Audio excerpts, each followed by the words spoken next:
Hello friends and welcome.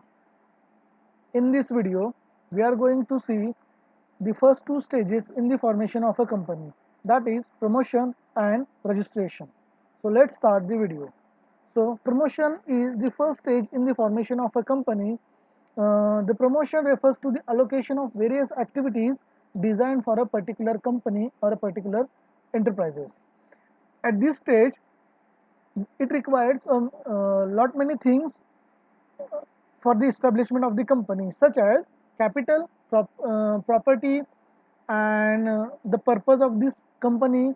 So and so on. So the person who initiate all these activities is called as a promoter, while all this process combinedly called as a promotion. So this is the first stage in the formation of a company. There are certain stages in the formation of a company, that is the promoter has to go through. So let's see the stages under promotion stage. So first stage is the discovery of an idea. So in promotion, first thing is idea. So before starting or forming any company, the person must have any idea to start on. That idea is a first stage in a promotion. Next, detailed investigation. So whatever idea in a promoter's mind, that idea must be investigated on practicability concept. So whether this the idea is practically possible or not, that must be checked by the promoter. Then uh, assembling the resources. So as I said, there are so many resources that must be assembled, such as property, capital, land, maybe, and human resources also. So all these things are required to be assembled at a one place to form a company. So this is the again fourth step in the promotion stage. Then next stage under promotion, that preparation of financial plan.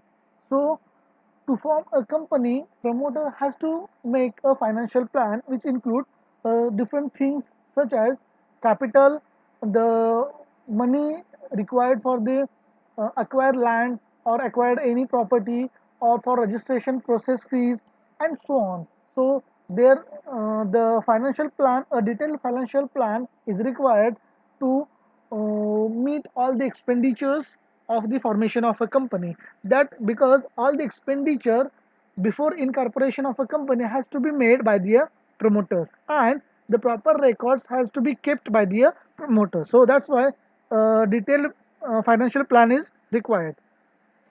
Then presentation. So presentation will be the last step in the promotion stage.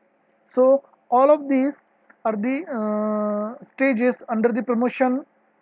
So promoter has to go through all these stages to complete the first stage in the formation of a company, that is promotion.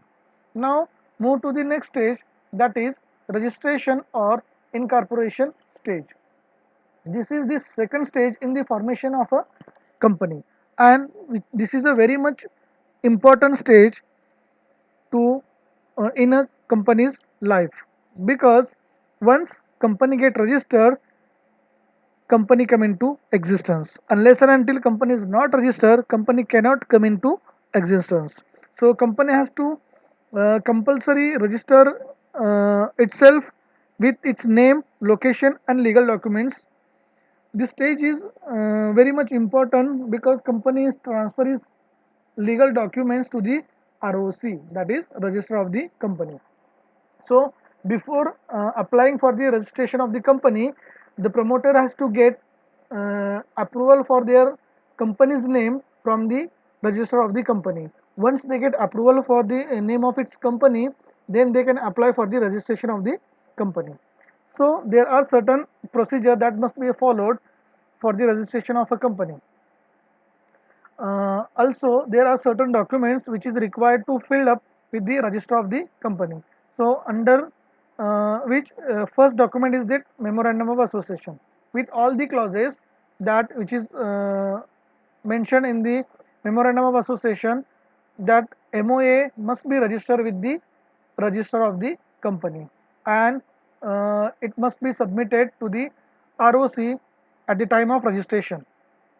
Second important document in company's life is articles of association, that also must be submitted to the ROC at the time of registration. Then next, list of directors. So list of directors are these are those directors who have signed on memorandum of association as a first directors, and who are going to undertake the functioning of the business after registration of the company. So the list of such directors with their addresses and occupation must be submitted to the ROC at the time of registration. Then consent of the directors. So written consent from such directors is a must. That written consent must be uh, submitted to the ROC. That is again important documents for the registration of the company.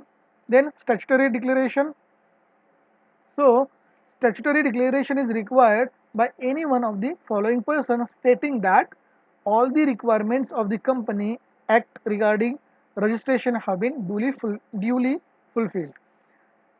Statutory declaration by any of these people, that an advocate or Supreme Court or a High Court, an attorney or pleader who is entitled to appear before High Court, a chartered accountant who is engaged in the formation of a company and also practicing in India, and fourth, any individual who is named in the articles of association as the company's director, manager, or secretary. This any one from these four person can give the statutory declaration, and that will be acceptable at the time of registration. Then notices of the address of the registered office. So the company must provide the address of its registered office to the ROC at the time of registration within the 30 days after its incorporation, or on the date of commencement of a business, whichever is earlier. Then a letter of authority for making necessary corrections in the memorandum and articles.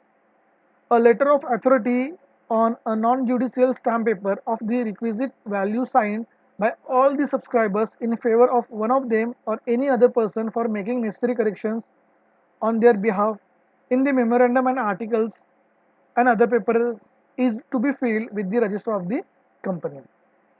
Then number 4, letter of registrar of a company is about availability of name. So approval letter for its name from the ROC is required. And last, that is payment of necessary fees. That fees which is prescribed in the Companies Act 2013 must be paid along with these documents to the ROC at the time of registration. Then the registration stage will be completed and company will come into existence. Company will get the date of registration. So after registration, there are certain effects that happen that we are going to discuss. The once company gets registered, company came into existence. So there are the association becomes a body corporate with a perpetual succession that may exist forever. Then the name of association is protected and will end with the word incorporated or Inc. The company shall become a separate legal entity from the date mentioned on the certificate of incorporation, which is considered as date of birth of the company. The company becomes the owner of its property, and the promoters of shareholders have the right to share in the profits of the company. And the company can sue and can be sued in its own name. So that will be the effect of registration. Once company gets registered, company will come into existence, and these effects will be happen after the registration of the company. So in this video we have seen first two stages in the formation of a company, that is promotion stage and registration stage in detail. In next video we will see last two stages in the formation of a company, that is capital subscription and commencement of a business. Till then, thank you.